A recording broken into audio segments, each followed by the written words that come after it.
Bonjour à tous. Alors, me voici de retour dans mon petit coin de paradis. Enfin, ce qu'il en reste parce que c'est grillé. Que voulez-vous? Tout est grillé. Je n'ai plus une seule fleur, j'ai plus rien de joli à vous montrer. Enfin, c'est quand même un joli jardin, mais voilà, nous sommes le jour de l'automne aujourd'hui. Et du coup, j'ai un petit peu de temps pour vous faire un instant de lecture. Alors, cette fois-ci, ça va être les romans. Le roman que j'ai dévoré cet été. Alors, ceux qui sont dans le groupe Au-delà du spirituel ont suivi. Ce sera un des romans de Max Jubilo qui nous fait le grand plaisir et l'honneur d'être membre de notre groupe Facebook et avec qui vous pouvez papoter. Donc, j'avais commencé des romans que j'ai terminés cet été et je m'étais promis de me plonger dans ceux de Max. Et alors, la surprise a été de taille parce que j'ai adoré. Alors déjà, je vais vous lire sa présentation Amazon. C'est tellement bien écrit quand c'est écrit par des écrivains. Donc, Monsieur Jubilo, que je taxerai d'homme à la plume, parce qu'il en a une sacrée de plume.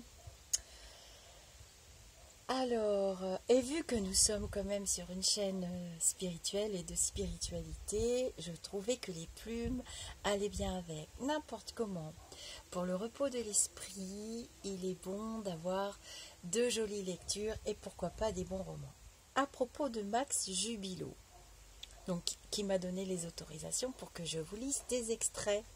Et j'en ai choisi un, je vous en lirai d'autres quand j'avancerai dans les autres livres parce qu'il en a quand même écrit pas mal. Donc, Max Jubilo. Je vais m'asseoir, d'accord? Vous prenez votre temps, on s'assoit, on se détend. C'est l'instant de lecture. À propos de Max Jubilo, né en 1961, Max Jubilo est un écrivain français. Ses écrits sont de poignants témoignages, l'expression de l'amour inconditionnel. C'est un mot que vous connaissez bien maintenant pour ceux qui suivent. Celui qui continuellement a guidé les actes de sa vie. Ils sont aussi une aide pour toutes celles, tous ceux qui cherchent le véritable chemin de l'amour. Son dernier roman est principalement dédié au bonheur des femmes. Donc là, il décrit, il parle du roman. Je ne me rappelle plus le titre. Sauver le bonheur des femmes, excusez-moi.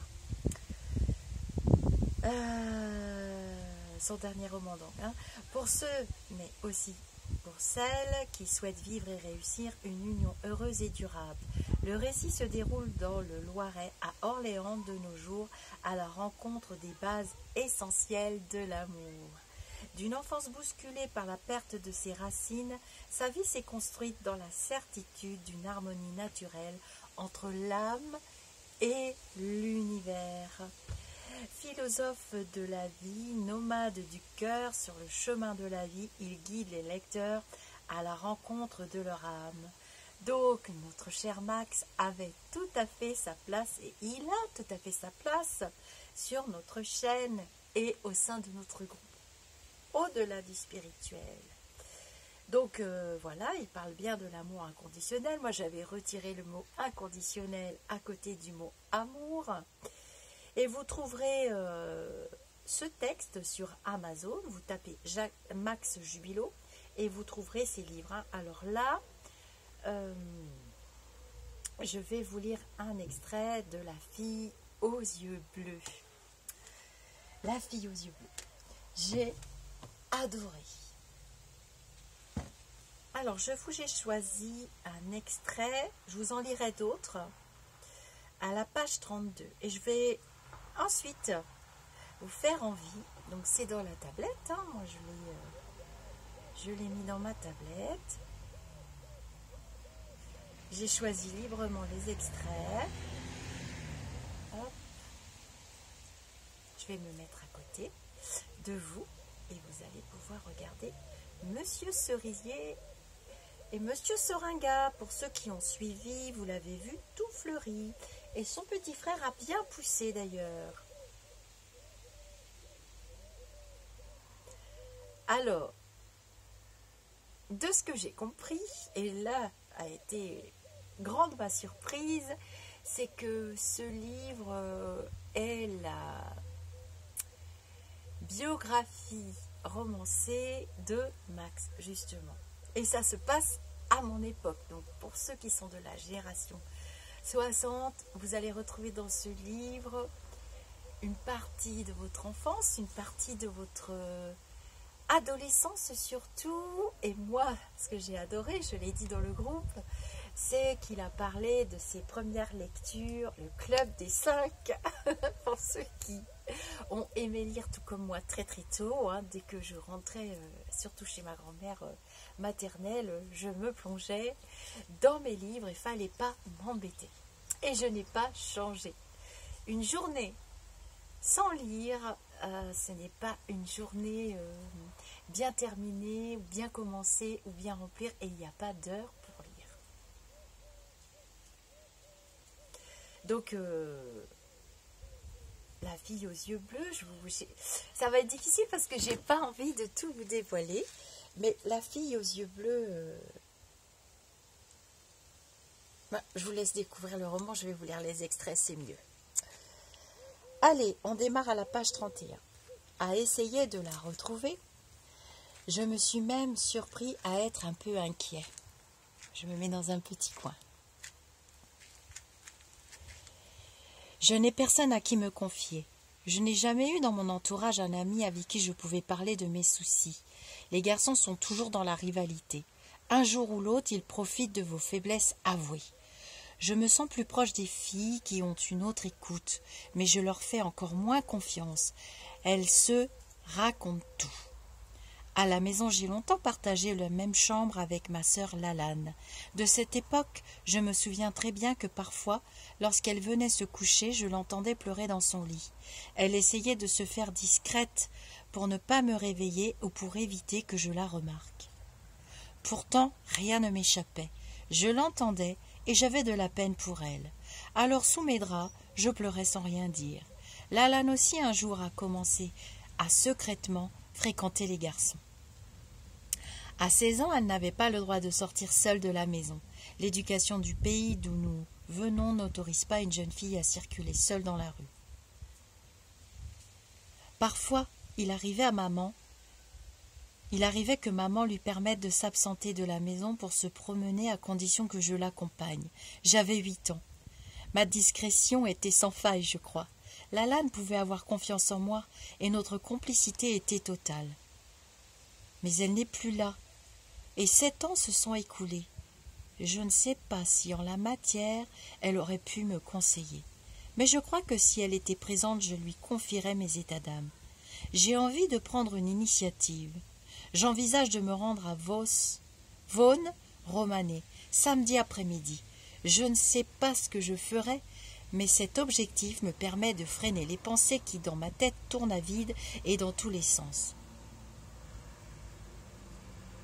Après mes devoirs, après avoir fini d'aider à la maison, je suis prêt ce samedi après-midi pour partir à la conquête de Vaughan Romanée et peut-être rassurer mon cœur. Je n'ose pas penser que je vais tenter de conquérir celui d'Isabelle. Le beau temps, qui nous octroie sa douce chaleur de printemps, rend cette sortie encore plus euphorique. Mon plan est simple. Comme j'ai repéré sa maison, je vais passer devant chez elle ou stationner dans sa rue avec l'espoir de la voir. Si l'occasion m'est offerte, je trouverai le prétexte pour l'aborder.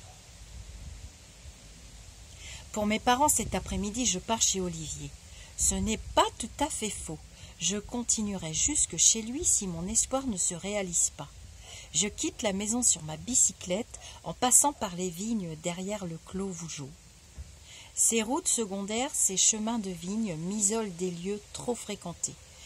Ils me font traverser une nature qui m'a toujours enivrée et qui m'emporte dans des élans infinis de... je ne sais pas quoi en fait. Ce dont je suis certain, c'est qu'elle submerge mes sens par toute la beauté qu'elle exprime. Dans ses coteaux et les bois qui les couvrent, alignés à perte de vue vers l'ouest, dans ces combes où serpentent les chemins que j'aime parcourir des heures durant et qui plongent leur profondeur sur d'innombrables mystères nés de mon imagination.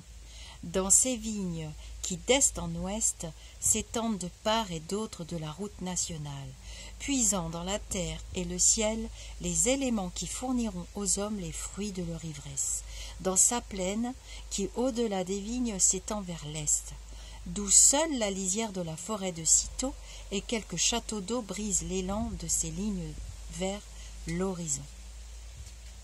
Tout cet univers, qui est celui dans lequel j'ai grandi, m'élève vers quelque chose que je ne comprends pas encore à l'époque, mais que je ressens déjà bien. Emporté par cet élan et tout à l'excitation de ce qui risque de se produire cet après-midi, je ne réalise pas que les 2,5 km à parcourir sont avalés en un temps record sous mes coups de pédale. Me voilà parvenu à destination. Je m'arrête, place de l'église. Je réfléchis, encore une fois, à ce que je vais faire. J'ai le cœur qui bat au rythme de mon angoisse grandissante et je me sens ridicule d'agir comme cela. J'hésite encore à rebrousser chemin et laisser les choses se faire naturellement, ou provoquer les événements. Mais je ne serais pas Max si j'étais passif. Alors, sur mon vélo, je m'élance dans la rue qui descend le village jusqu'à la route nationale. Au panneau stop, qui impose la prudence avant de traverser, j'observe la maison d'Isabelle. Une dernière hésitation, un coup d'œil à gauche, à droite, et j'aborde le cœur serré le terrain de ma première conquête. Ça y est, j'ai franchi le cap de mon incertitude. Je suis arrivé dans cette rue que je scrute depuis tous ces jours lorsque le bus nous transporte, arrive à sa hauteur, sans que jamais je puisse apercevoir Isabelle. Maintenant, il me faut quelque chose, mais quoi? Je pédale aussi doucement que je peux en passant devant sa maison. Il est 14h30. Je devrais voir dans la cour une ou deux mobylettes, dont celle d'Olivier. Je m'efforce de scruter, au travers du grillage qui borde les lieux, une présence ou quelque chose qui me donne une indication. Mais je ne vois rien et n'entends personne.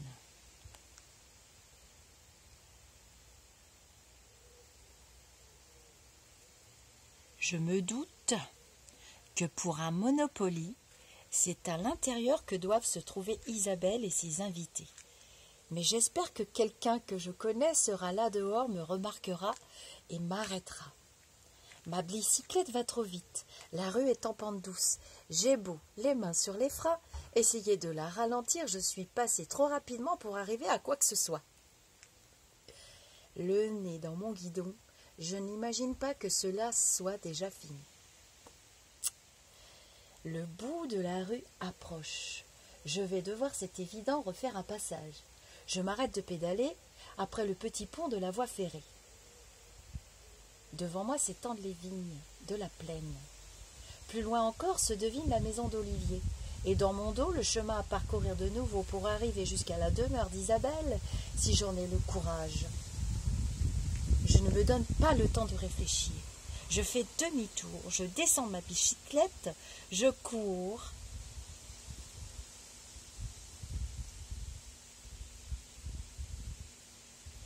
J'ai envie de rire, excusez-moi, parce que j'aime beaucoup ce passage.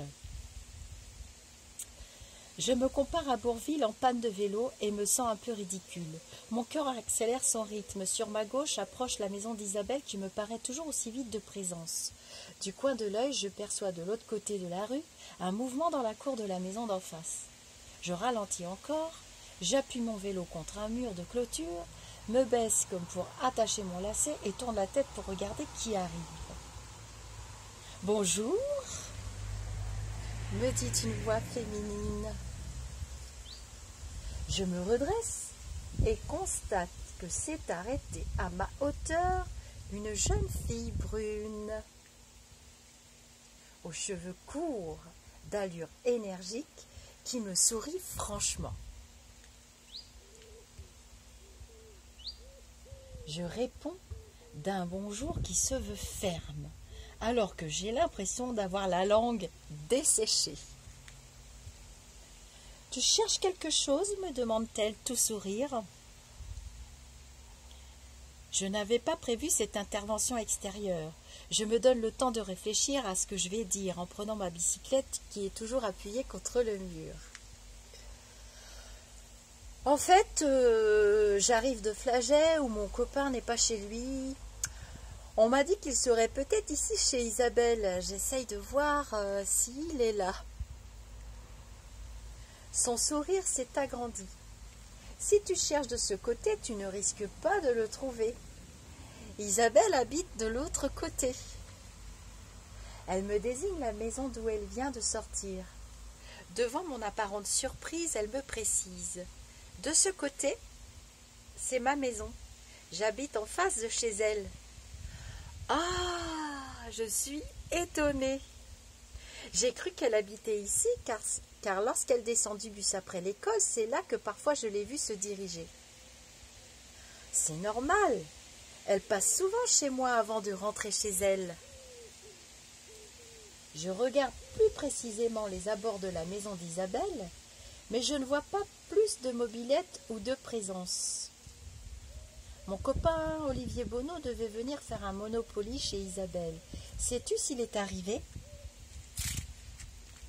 Olivier Bonneau, je le connais. Il passe de temps en temps, mais aujourd'hui il n'est pas là. C'est vrai qu'il y avait un Monopoly organisé chez Isabelle, mais elle est malade depuis une semaine, donc personne n'est venu.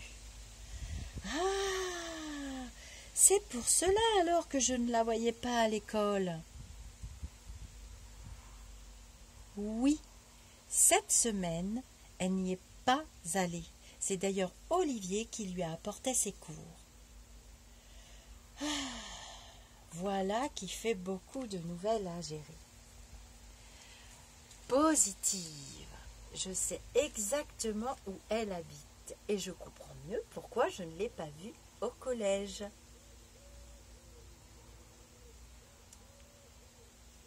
Négative. Olivier a l'air de bien la connaître et je n'aurai pas l'occasion, par son intermédiaire, d'approcher Isabelle aujourd'hui comme je pensais le faire. Tu es aussi dans la classe d'Isabelle, me demande-t-elle. Non, je suis au collège, mais pas dans sa classe. Nous nous sommes parlé quelquefois pendant le trajet jusqu'au collège. Et toi, tu es une de ses copines? Oui, mais surtout sa voisine et son amie. Je m'appelle Christelle. Tu veux passer lui dire bonjour? Mais que me demande-t-elle? Ça va un peu vite pour moi. J'ai du mal à suivre, ce qui se bouscule dans ma tête, et j'ai un peu l'impression de répondre malgré moi. Je ne veux pas la déranger. Elle n'a peut-être pas envie d'avoir de visite. Tu sais, depuis une semaine, à part moi, elle voit personne. Mais tu ne m'as pas dit ton prénom. C'est exact. Je m'appelle Max. J'habite à Vougeot. Viens, allons la voir. Alors que Christelle retourne chez Isabelle, mon cœur s'emballe. J'ai l'impression qu'elle peut l'entendre. J'hésite à la suivre. Elle se retourne, me sourit en me disant « Viens, n'aie pas peur !» Comment ça, je n'ai pas envie qu'elle croie que j'ai peur? Je traverse la rue à sa suite, appuie et laisse ma bicyclette contre le mur. Nous avançons dans une avant-cour de gravier blanc sur laquelle donnent les fenêtres de ce que je pense être la cuisine et la salle de la maison. Les pièces de vie semblent situées à l'étage, au-dessus du rez-de-chaussée qui doit être le garage. J'ai le trac et l'impression que l'on me regarde arriver. Christelle passe devant l'escalier extérieur, ne l'emprunte pas et continue en direction de ce qui semble être l'entrée du garage. Ouvre une porte et je me retrouve derrière elle dans le sous-sol de la maison. Je m'arrête indécis, conscient que je n'ai pas été invitée dans ces lieux et terriblement gêné. Christelle m'invite à la suivre dans l'escalier qui monte vers l'étage, mais je refuse. Je préfère attendre qu'elle annonce ma présence et revienne me chercher si je ne gêne personne. Je la perds de vue J'entends une porte que l'on ouvre, ferme, puis plus rien. Je regarde autour de moi. Je suis entourée de tout ce que l'on peut rencontrer dans un tel endroit. Une buanderie jouxte la montée d'escalier. À l'opposé, dans un coin de la pièce, je vois du bois sculpté. J'ai toujours eu envie de travailler le bois. Je ressens la noblesse de ce matériau. Enivrant par les odeurs que dégage sa matière que l'on travaille, il produit sur moi le même effet que la nature que je contemple lors de mes promenades. Il doit y avoir une logique à tout cela.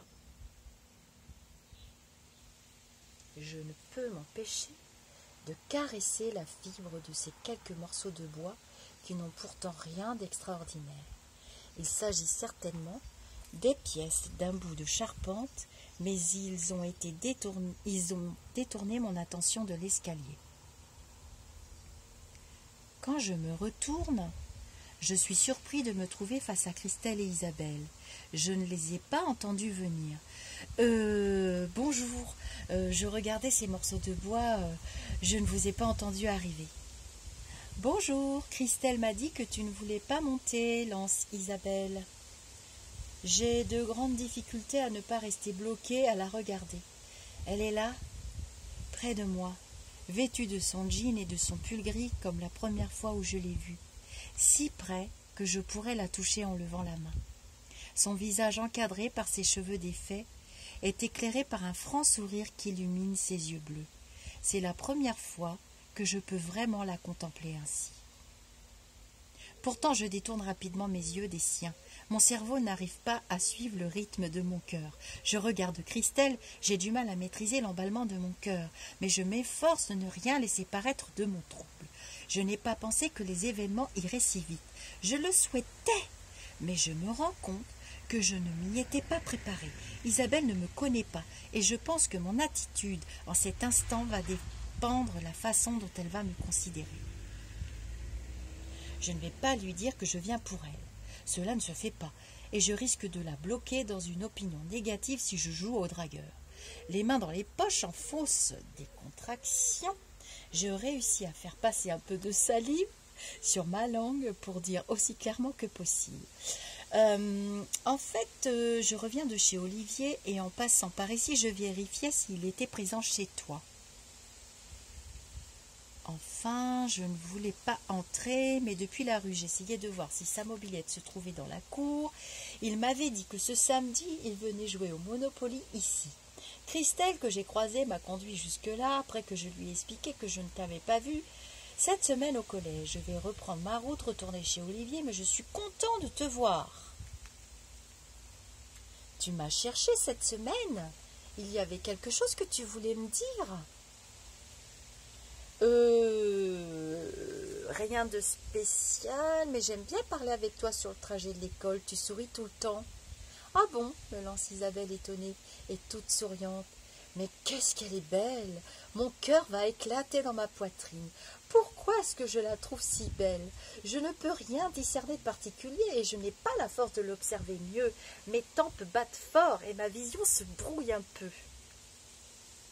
Christelle, qui est à ses côtés, est un peu plus petite, mais elle fait plus femme. Il n'y a pas besoin de l'observer longtemps, ses formes sont plus de nature à plaire aux hommes. Isabelle a un physique plus discret, mais à mes yeux cela n'a aucune importance. Je n'ai jamais détaillé le physique des filles. Les gens, je les perçois au travers de leurs yeux. Ils sont les fenêtres de l'âme. Ce que j'en perçois résonne en moi comme le son d'une cloche dont le timbre sonne juste ou non. Dans les yeux d'Isabelle, je suis comme sur une patinoire, sans contrôle. Je n'ai rien pour m'agripper. Ce qui en sort résonne plus fort que tout, ce que j'ai connu. Dans ses yeux, mon cœur devance mes yeux et ma raison. C'est un dialogue effréné que nos deux âmes, à notre insu, ont établi. Elle n'en est pas consciente sûrement, et tant que je ne saurai pas le contraire, je dois garder une neutralité apparente. Mieux vaut un dialogue secret entre nos deux cœurs que de perdre l'accès à ses yeux. Je vous ai choisi cet extrait que j'ai relu 2 fois j'étais sur une plage quand j'ai lu ce passage et j'ai éclaté de rire. Bon, c'est pas grave, c'est commun chez moi. Et j'ai vu des têtes qui se tournaient vers moi, mais alors le coup de la patinoire. Et j'ai bien aimé aussi le passage où il dit qu'il lit dans les yeux des gens et que c'est oui ou que c'est non par rapport à ses ressentis. J'ai trouvé ça très beau. Alors, cette histoire se passe, il avait une quinzaine d'années, si j'ai bien suivi l'histoire. Bon, j'ai été plus loin, hein, je vais vous lire d'autres extraits. Et c'est très doux, c'est très tendre, et vous verrez avec les copains, il y a la comparaison, il y a son style vestimentaire. Bon, moi j'adore, hein, ça. Si vous cherchez vraiment quelque chose de bien écrit, mais qui vous détende, qui ne vous prend pas la tête, et il y a beaucoup d'humour, il y a beaucoup de phrases qui me font rire, mais qui sont...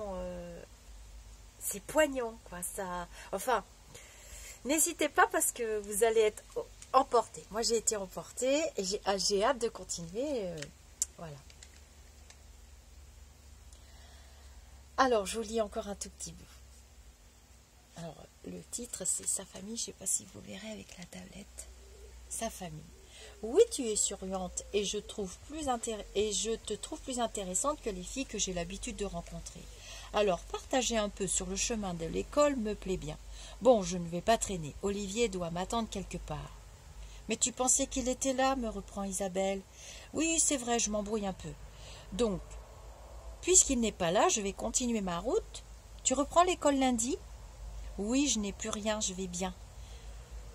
Tu veux monter un peu? Cela ne me dérange pas. C'est que cela me gêne. Tu étais certainement occupée? Non, non, je viens de terminer ce que je faisais avec Christelle. Christelle, qui était toujours là, en profite pour nous laisser. Oui, et il faut que j'y aille. Ma mère doit m'attendre. À une autre fois, peut-être. Au revoir. Isabelle prend la direction de l'escalier et me demande de la suivre. Je ne bouge pas. Je reste indécis. Elle insiste. Allez, viens, tu veux te faire prier? Je cède.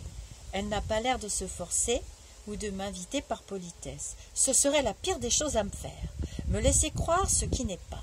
Je monte les marches derrière elle et nous arrivons à l'étage dans le couloir de la maison. Je franchis la porte de l'escalier. Quand arrive sa maman, c'est une grande femme qui semble énergique. Elle m'adresse un bonjour. Voilà, je ne vais pas vous lire la suite. Bon, après, ça se passe très très bien. Il a bu un petit chocolat avec la maman et la jeune fille dans la cuisine. Il n'a pas voulu rester. Et moi, j'en suis à la page... J'ai continué plus loin.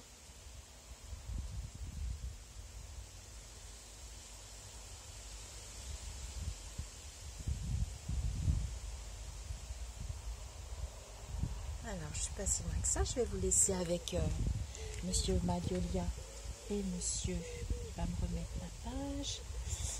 Voilà.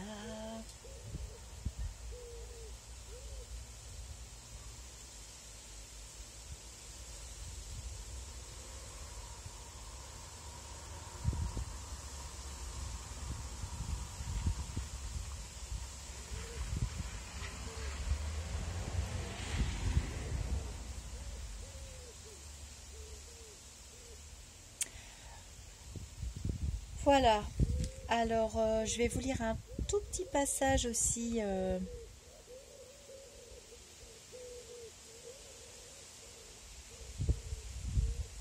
Donc après, il y a les petites histoires, les aventures, le collège, les copains, les sorties, tout ça. Enfin, il n'y a pas beaucoup de copains. Je voulais vous lire aussi la préface quand même, c'est important. Alors, c'est pas grave, on est dans le désordre, mais moi j'aime bien. J'avais trop hâte de vous lire un extrait. Voilà, le livre c'est La fille aux yeux bleus. Je vous ai donné l'autre titre. Hein. Il est sorti sous le titre Destin d'aimer aux éditions Sidney Laurent. Mais vous le trouverez sur Amazon. Et vous pourrez mettre un petit commentaire pour Max aussi. si vous avez bien aimé. Alors, j'arrive à la 4e de couverture et je ne comprends pas pourquoi. 4e de couverture. L'amour, ce mystère qui hante le cœur des femmes et des hommes. Pour ne pas en souffrir une nouvelle fois, Max se protège de l'amour. Mais vient le jour où il se laisse surprendre par le sourire d'Isabelle. Il ne pourra alors maîtriser le feu qui embrasse soudainement son cœur et traversera secrètement et solitaire la tourmente des sentiments qui le submergent jusqu'à ne plus avoir que la mort pour s'en défaire. Pourtant le destin qui marque son empreinte se joue de lui. Il le pousse un temps dans les murs de l'abbaye de Cîteaux, avant de lui faire prendre par amour des risques insensés lors de son service national.